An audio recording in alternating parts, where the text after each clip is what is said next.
Почитувани гледачи, следуваат регионалните вести на телевизија Кисименада. Ова се настаните на денот.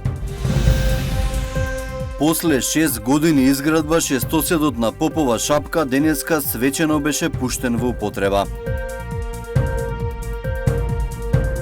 Средношколци од медицинското училиште во Гостивар работат на новинарска сторија околу регионалната депонија Русино. Започна јавниот увид во избирачкиот список.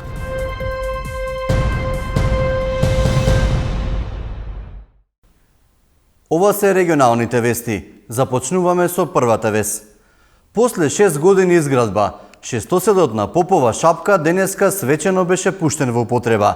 Снег на центарот нема, па жичницата оваа сезона ќе се користи само за панорамско разгледување. Жичницата ќе има капацитет да превезува 2600 туристи на час, но засега на место за скијање, поради недостиг на снег, ќе се користи само за панорамско разгледување. Министерот за економија Крешник Бектеши истакна дека се разгледуваат опции за поставување на инсталација со вештачки снег, проект кој ќе овозможи скијање преку цела сезона. Ние секако дека или преку СМ, но истовремено зошто да не и преку некој приватен партнер кој ќе биде во склоп на развијањето на Попова шапка, ќе ги направиме таквите инвестиции. Во случај, ако се дава Попова шапка во јавно-приватно партнерство и концесија, секако една од главните критериуми ќе биде и поставувањето на инсталацијата за вештачки снег. Шестоседот е прва сериозна инвестиција на Попова шапка, чија судбина е неизвестна. Најновата физибилити студија понудила 3 опции за развој на центарот. Едната е со неја да управува ЕСМ, другата нуди јавно-приватно партнерство, а третата приватен концесионер. Наша препорака како управен одбор до владата беше да капацитетите на Попова шапка се стават на продажба. Во моментот имаме доставено барање до бирото за вештачење да се направи проценка на капацитетите, после таа проценка заедно со владата, заедно со надлежните министерства ќе донесеме одлука кога и како ќе се спроведи таа процедура. Шестоседот на Попова шапка започна да се гради уште во 2014 година, но постапката се одолговлекуваше поради погрешните локации за изградба, поточно на места каде поминуваат главните извори, од кои Тетово се снабдува со вода.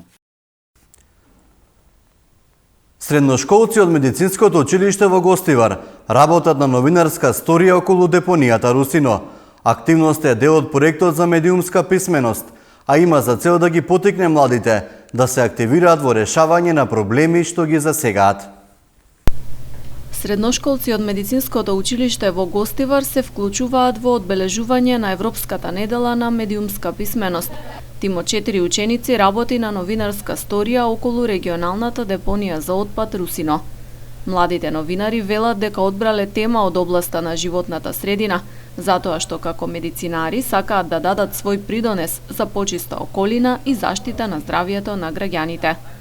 Активноста е дел од проект за медиумска писменост, поддржан од Европската унија, а медицинското училиште е едно од 6 во земјава избрани за учество.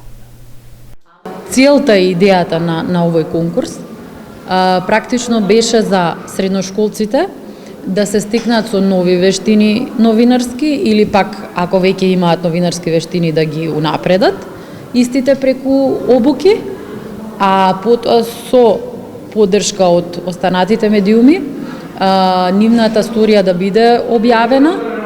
Најчесто таа тангира проблеми кои што пред се ги мачат младите, а со цел носителите на одлуки практично да се заложат и да ги решат проблемите кои што тие ќе ги лоцираат во нивните стории.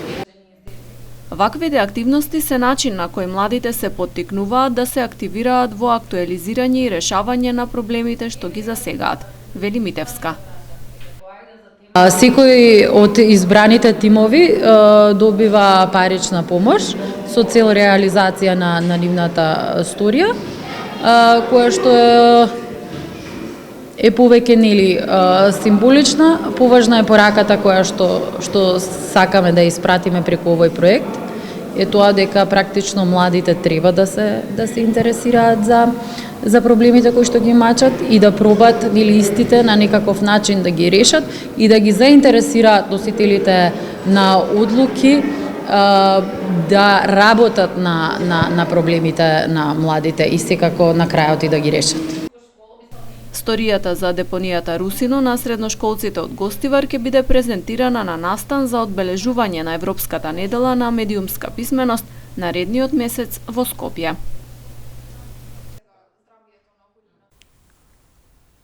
Започна јавниот увид во избирачкиот список. Граѓаните на Тетово и Тетовско ќе може да ги добијат потребните информации и да проверат дали се на избирачкиот список секој ден од 9 до 19 часот во просториите на општината.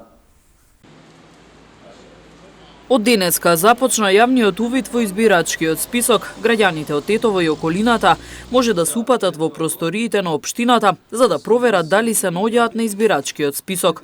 Од општина Тетово информираат дека тоа може да го сторат секој ден, вклучувајќи ги и викендите од 9 часот наутро до 19 часот навечер во просториите 41 и 42. Јавниот увид ќе трае до 11 март, а тој ден граѓаните ќе може да доаѓаат се до полноќ. Освен во просториите на општината, гласачите можат да го проверат избирачкиот список и на веб страницата на Државната изборна комисија. Во општината може да се обратат со барање во случај да треба да се направи некоја промена.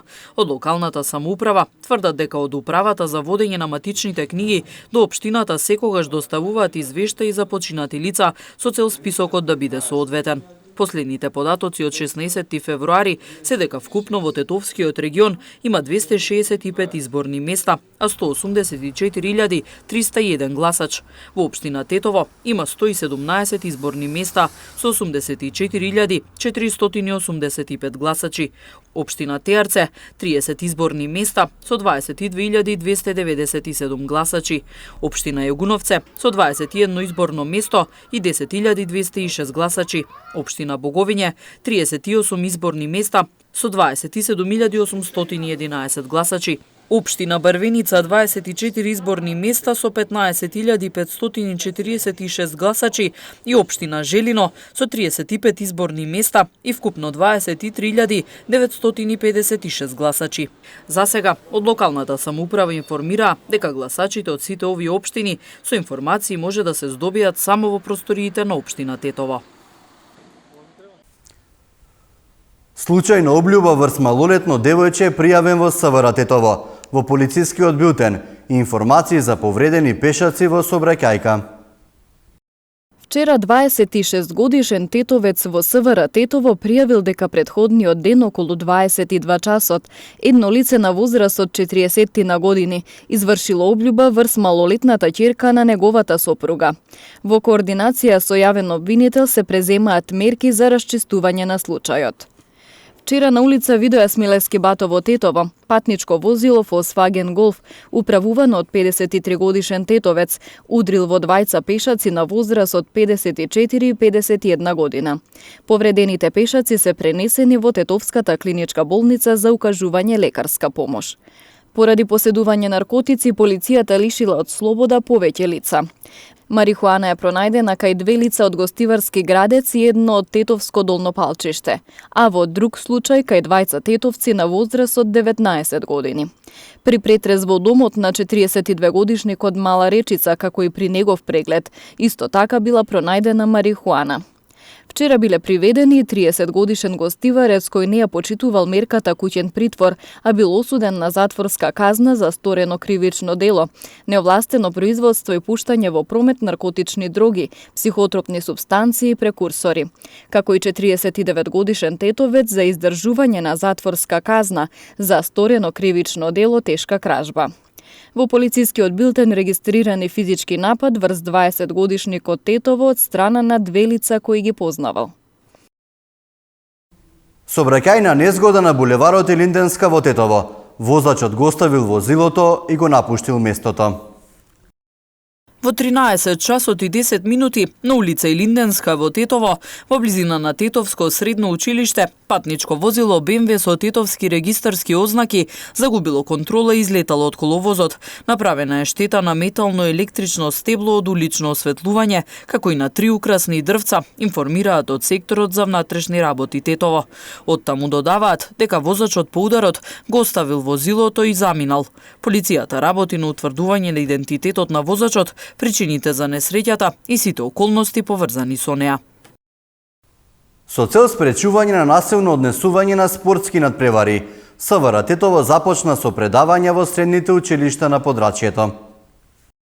Секторот за внатрешни работи Тетово неделава стартуваше со повеќе превентивни активности на тема спречување насилно и недостојно однесување на спортски надпревари, кое е планирано да се реализираат со близу 3000 ученици од 4-та година во сите средни училишта на подрачјето. Во училиштата веќе се одржуваат посебни работилници, односно предавања, на кои интерактивно учествуваат и родители, училишни психолози и педагози. На нив се дебатира за потребата од фер и спортско навивање на фудбалски или други надпревари, но и за законските импликации доколку се иницира или учествува во насилство, пред, за време или по завршување на надпреварите. На предавањата посебен акцент му е ставен на престојниот квалификациски надпревар меѓу фудбалските репрезентации на Република Северна Македонија и Република Косово, кој на 26 март годинава ќе се игра во Скопје, а на кој се најавува присуство на повеќе навивачки групи, меѓу кои од Тетовско-гостиварското подрачје, информираат од секторот за внатрешни работи Тетово. Едукативен караван за самоконтрола кај дијабетесот утре ќе гостува во Тетово. Предавање на оваа тема ќе се одржат во просториите на пензионерскиот дом. Сдруженијето на дијабетичари Тетово и Асоциацијата за детски дијабетес на Македонија Баланс МК организира едукативен караван за самоконтрола, основа за добра контрола и превенција кај дијабетесот. Предавања на оваа тема ќе се одржат утре, 27 февруари, во просториите на пензионерскиот дом во Тетово, со почеток во 19 часот. А едукатор ќе биде доктор Марија Живковиќ од Универзитетската клиника за ендокринологија, дијабетес и болести на метаболизмот од Скопје. Клучен факт во превенирањето на состојбата дијабетес тип 1, како и евентуалните последици што таа може да ги предизвика, е процесот на континуирано информирање и едукација, примарно на лицата со дијабетес или на нивните родители, за сите сегменти што го сочинуваат дијабетесот како состојба, почнувајќи од исхраната, инсулинската или таблетарната терапија, мерење гликемија, начинот на живење и слично. Ова пак само по себе укажува на потребата од фундаментално прилагодување кон таквата состојба, дијабетесот, што пак единствено е можно преку воспоставување на принципот на самоконтрола. Според зацртаната програма, едукативниот караван за самоконтрола ќе се одржи во 10 града во земјава, а во соработка со Сојузот на Сдруженија на дијабетичари на Македонија и во координација со локалните сдруженија за дијабетес од земјава.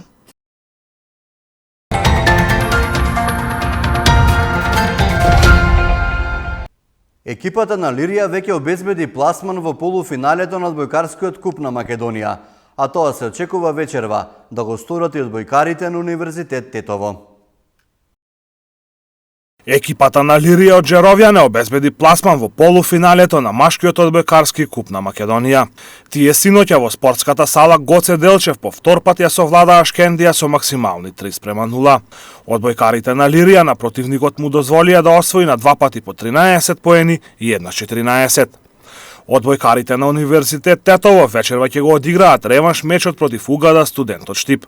Тетовските одбојкари на првиот надпревар забележаа максимална победа од 3:0 и се очекува вечерва само да го верификуваат пласманот помеѓу најдобрите 4 екипи во Купот на Македонија. Во полуфиналето покрај Лирија веќе е пласирана екипата на Джио Струмица, која со службен резултат го елиминираше составот на Дибра Волеј. Последниот патник официјално ќе биде познат на 4 март, кога Вардар и Весна Пробиштип ќе го одиграат последниот реванш надпревар од четвртфиналето. На првиот дуел кој се одигра во Пробиштип, Вардар забележа победа со максимални 3:0.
Тоа е се што подготви нашата екипа. Останете на фреквенцијата на телевизија Кисименада.